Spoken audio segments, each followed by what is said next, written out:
Hallo und herzlich willkommen auf Epic. Heute bei uns ein Chest-Rig für alle Aufträge, das Agilite Reaper Rig.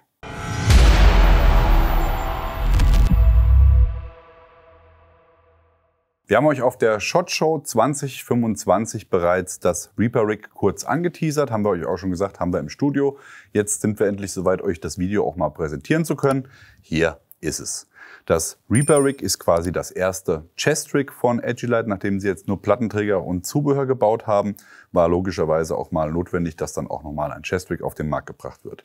Wir finden dafür, dass es das erste Chest Rig ist, es schon im Entwicklungsstand ganz weit vorne, kann also problemlos mit der Konkurrenz mithalten und ist vom Aufbau her so designt, dass es ein modulares Chest Rig ist. Bedeutet, ihr habt nur PALS-Schlaufen, also das Molle-System ist hier kompatibel, keine fertigen vorkonfigurierten Taschen, wie das andere Hersteller tun, sondern ihr könnt euch das Ganze komplett selber aufbauen.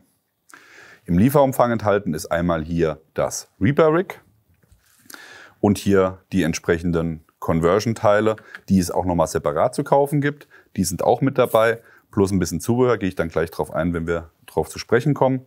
Aber die Idee dahinter ist hier, ein kleines Mikro-Chest-Rig zu haben als Basis und das bei Bedarf eben auch nochmal mit der Erweiterung hier größer machen zu können. Ja, der Aufbau ist so vorgesehen, dass ihr hier auf der Front sowohl mit Molle-Taschen arbeiten könnt, als auch mit Plakats. Also wenn ihr zum Beispiel die Agilite Pinzer-Plakats habt, könnt ihr die einfach hier aufbringen und mit den G-Hooks hier am Gurtband einhängen. Es funktionieren natürlich auch Aftermarket-Plakats. Mit den Quasm-Backeln wird es ein bisschen eng, weil dann muss das Ganze hier ein bisschen weiter runter. Also tatsächlich ist es besser oder es funktioniert besser mit G-Hooks, weil die einfach nur hier eingehakt werden und nicht so viel Fläche brauchen wie jetzt hier ein Quasm-Backel. Aber man könnte das auf jeden Fall hinbekommen, wenn man das denn wirklich möchte. Oder man bastelt sich halt was mit kürzeren Fastex-Verschlüssen, die dann hier oben eingehakt werden. Also es gibt da Möglichkeiten, wollen wir euch nur noch mal gezeigt haben. Das wäre auch die Möglichkeit, für ein Chest Rig das mit einer Plakat-Version obendrauf zu nutzen. Ja, dann seht ihr schon, ihr habt 6 Spalten PALS für Molle-Taschen plus an den Seiten nochmal 2 kleine Flügelchen, die zum einen für die Montage dienen, auch für dann später für die Erweiterung. Und da habt ihr dann auch nochmal eine Spalte PALS-Schlaufen für eine Molle-Tasche, zum Beispiel für eine Pistolenmagazintasche, Multitool oder ähnliche einreihige Molle-Taschen, die hier noch angebracht werden können. Die Schulterträger sind hier so aufgebaut, dass sie auch hier nochmal in dem Bereich, wo man das normalerweise nutzen würde, also nicht vollflächig, sondern nur hier im Brustbeinbereich, habt ihr jeweils nochmal 2, 3 Reihen, die ihr nutzen könnt, wenn ihr den Ein- und den Ausgang für die Verstellung mitrechnet. Ansonsten wäre es nur eine Spalte oder eine Reihe PALS. Das eignet sich natürlich hervorragend hier für Push-to-Talk oder für kleine Strobes oder irgendwelche Lampen, die hier angebracht werden können. Das ist hier im Schulterbereich vorhanden.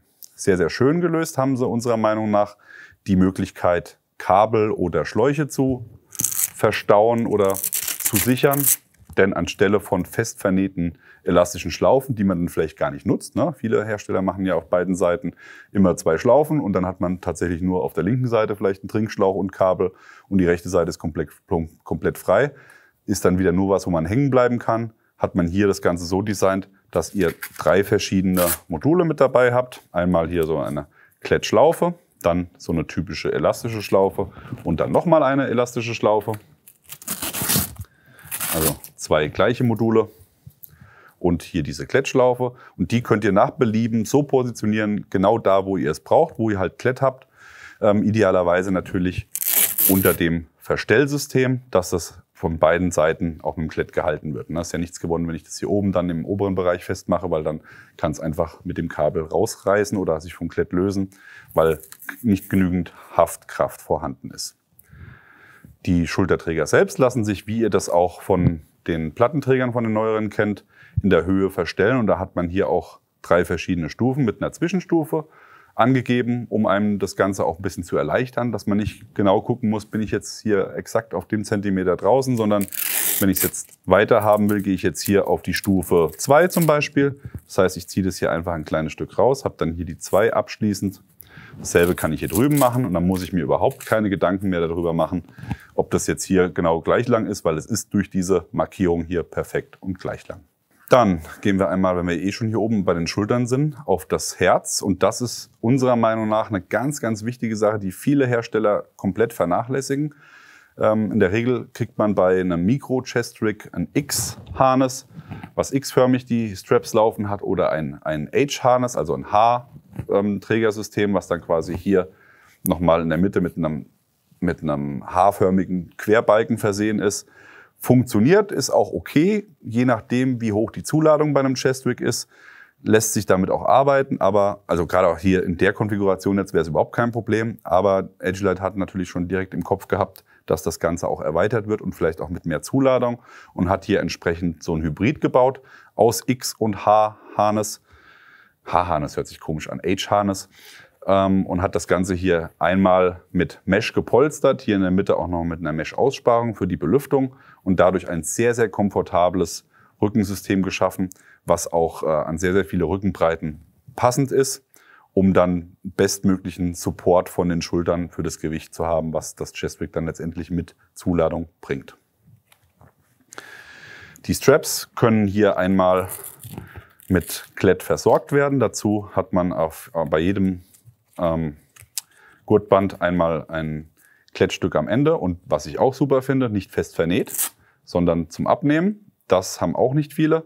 Hat den Riesenvorteil, wenn ich mal was ausfädeln muss, muss ich hier nicht irgendwie versuchen, diesen Kletter durchzubekommen. Da habe ich schon hunderte von Gurten kaputt gemacht, weil das einfach nicht mehr dann durch die Schnalle durchgepasst hat oder ich musste die Schnalle komplett entfernen und durch eine Repair-Buckel ersetzen.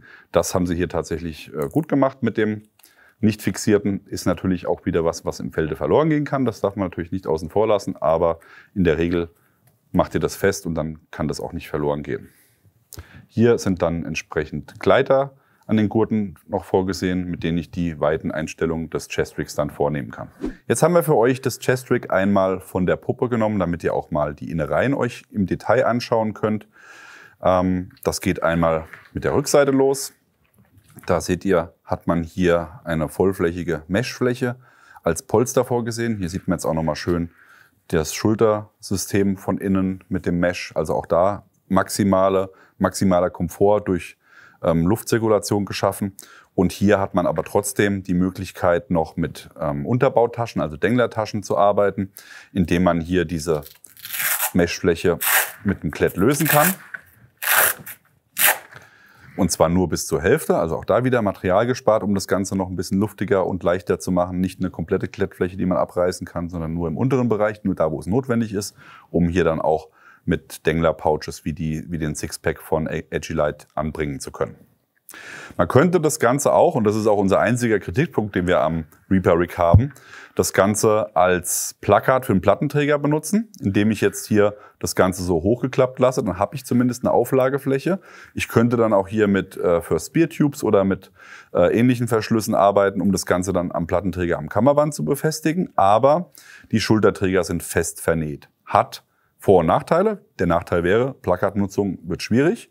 Vorteil, man hat hier eine festere Verbindung und eine flachere Verbindung. Gerade wenn ich jetzt hier mit Ausrüstung arbeiten muss und nochmal Magazine hier habe oder so, dann ist nichts, was das wegdrückt, sondern es liegt immer alles sauber an und ich habe hier keinen großen Verschluss, der da störend ist. Na, muss man halt für sich entscheiden, will ich was Multi-Use ist für Plattenträger oder habe ich hier wirklich was ich als reines Chest-Rig benutzen will und dafür ist es konzipiert und dafür ist es dann auch wirklich perfekt.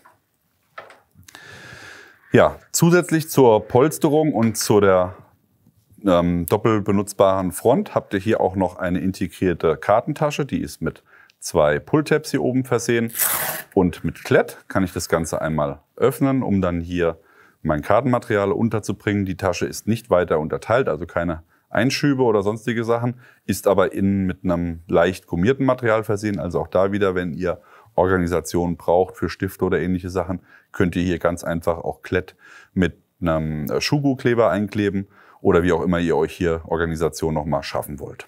Eine weitere Besonderheit ist, dass man hier fast vollständig auf die regulären Fastex-Verschlüsse, die man sonst bei Chest-Rigs eigentlich überall findet, vorne, hinten, Rücken, überall, hat man hier verzichtet, ist tatsächlich nur am Bauchgurt zu finden. Und sonst ist man hier auf Leiterschnallen gegangen. Und das hat natürlich den großen Vorteil, eine Leiterschnalle ist deutlich kompakter als eine Doppelschließe, stabiler entsprechend auch, weil nichts sich lösen kann. Und man hat auch die Möglichkeit, was viele andere Hersteller auch dann durch diese Fastix-Verschlüsse nicht hinbekommen, dass man das Rig am Körper weiter und enger machen kann, indem ich dann hier die Leiterschnalle eben anhebe, um es ein bisschen zu lösen, oder am Gurtband ziehe, um das Ganze wieder eng zu ziehen. Hat den Nachteil, dass man natürlich beim Anziehen ein bisschen limitiert ist. Das hat man hier dann auch entsprechend für die Erweiterung mit einem Schnellverschluss gelöst. Aber gerade hier in der Mikro-Variante einfach drüber ziehen, unten den einen Fastix zumachen und dann entsprechend, je nach Bekleidung, die man drunter trägt, das Ganze enger oder weiter stellen. Das geht tatsächlich sehr, sehr schnell. Genauso auch wie hier die Verstellung mit dem Klettverschluss im oberen Bereich. Ja, jetzt wollen wir das Ganze einmal maximieren. Wir haben jetzt ja hier quasi die kleine Variante mit 6 Spalten Pals plus die beiden außenliegenden. Und um das Ganze jetzt hier zu erweitern, muss ich nichts weiter tun, als hier an den Seitenflügeln den Klett zu lösen. Und dann habe ich hier nochmal 2 Schlaufen, dann kann ich das Ganze hier einmal herausziehen. Und dann sieht man auch schon nochmal eine Besonderheit der Konstruktion, nämlich zwischen dem Klett vorne, der Kartentasche und dem Mesh ist hier eine Lage Tegris auch verbaut. Bedeutet, die Struktur des Chestrig selbst ist verstärkt durch diese Plastikeinlage aus Tegris. Und das macht es natürlich auch nochmal ein bisschen stabiler. Es sackt nicht durch, gerade auch wenn ich jetzt hier, wie ihr gleich sehen werdet, wenn wir hier nochmal ein Setup haben mit 6 Magazinen auf der Front, mit viel Gewicht im Frontbereich arbeitet, dann hat man nicht die Gefahr, dass das Ganze hier irgendwie durchsackt. So, jetzt haben wir das Ganze nackt. Ohne die Seitenteile, die brauchen wir jetzt auch gar nicht mehr. Und jetzt kommen die Flügel hier zum Einsatz. Die sind von der Konstruktion her so designt, dass ihr pro Seite jetzt nochmal 4 Spalten Palsschlaufen dazu erhaltet. Bedeutet, ihr habt dann 6, 7, 8, 9, 10, 11, 12, 13, 14 in der Breite, wo ihr nochmal mit Taschen arbeiten könnt. Packen wir euch gleich nochmal eine Beispielkonfiguration hinten dran, um das Chestrig in einer größeren Variante für längere Einsätze nutzen zu können. Zusätzlich als Besonderheit habt ihr nicht nur die 4 hier auf der Front, sondern auch auf der Rückseite theoretisch nochmal 3. Die hintere Reihe hier ist nicht wirklich nutzbar, weil hier oben natürlich dann der Gurt verläuft. Hier hat man nochmal eine Palsschlaufe für ganz kleine Taschen, vielleicht eine Granatentasche könnte man machen, würde aber innen keinen Sinn machen. Von daher sagen wir, ihr habt innen nutzbar 3 Reihen. Und da auch wieder, je nachdem, was ihr für Taschen montieren wollt. Auf der Innenseite würde sich anbieten, zum Beispiel ein Funkgerät oder ähnliches. Habt ihr natürlich hier vorne in dem Bereich, wo die Verstellung beziehungsweise die Befestigung am Chestrig stattfindet, eine etwas dickere Spalte und die anderen sind natürlich dann flach. Ja, das heißt, bei einem Funkgerät, was über 2 Reihen Palsschlaufen gehen würde, wäre das dann ein bisschen uneben montiert. Da müsst ihr halt schauen, ob ihr es dann vielleicht eins nach hinten versetzt oder wie auch immer. Also ihr habt auf jeden Fall die Möglichkeit, innen Sachen zu montieren, aber muss man dann entsprechend weise wählen. So, die Montage, genauso wie auch bei den kleinen Modulen. Einfach hier jetzt den Klett einfädeln. Zack. Ist auch schön straff, also nicht so, dass man jetzt denkt, das wäre jetzt hier alles sehr wabbelig oder locker, wenn ich gerade auch dann schwere Mehrzwecktaschen an den Seiten habe, dass die dann durchsacken können durch diese Tegris-Verstärkung und diesen ganz engen Schlitzen, um das Gurtband hier durchzufädeln, sitzt das alles ziemlich robust und stabil und ist dann auch wirklich so, dass man das hervorragend nutzen kann. Ich habe jetzt mal erstmal nur die eine Seite montiert, weil natürlich, wenn ihr jetzt hier das Ganze noch breiter macht und dann auch keinen Fastex-Verschluss mehr habt im unteren Bereich, denn das ist dann der etwas breitere Rückengurt, das zeige ich euch gleich, muss man es irgendwie anziehen können und dann zieht ihr das an wie eine Jacke, indem ihr auf einer Seite dann hier entsprechend den Schnellverschluss setzt. Dafür sind hier jeweils die Schlaufen vorgesehen, rechts und links, also egal, was eure präferierte Seite zum Öffnen ist, könnt ihr das links und rechts verbauen. Ich habe mich jetzt mal für links entschieden, weil hier rechts jetzt auch schon das Modul angebaut ist. Da gehe ich jetzt her und muss jetzt nicht irgendwas öffnen, sondern fädel hier meinen Schnellverschluss ein. Der heißt Schnellverschluss, weil er schnell aufgeht, nicht weil er sich schnell einfädeln lässt. Ist natürlich dann hier immer ein bisschen mit Fingerspitzengefühl, muss man das dann machen. Tut euch auf jeden Fall leichter, wenn ihr ein Multitool habt, aber ihr seht, es geht auch ohne, wenn man das schon ein paar Mal gemacht hat. Der zweite ist natürlich dann nochmal challenging, aber geht auch irgendwie. So, da einmal reinschieben und dann nochmal die Oberseite durchwursteln. Okay. Ja, soll ja auch alles straff sitzen und das ist ja auch was man nicht täglich on the fly macht. Von daher darf das auch mal ein bisschen länger dauern, solange es nicht so ist, dass man dann die Geduld verliert und es einfach gegen die Wand wirft.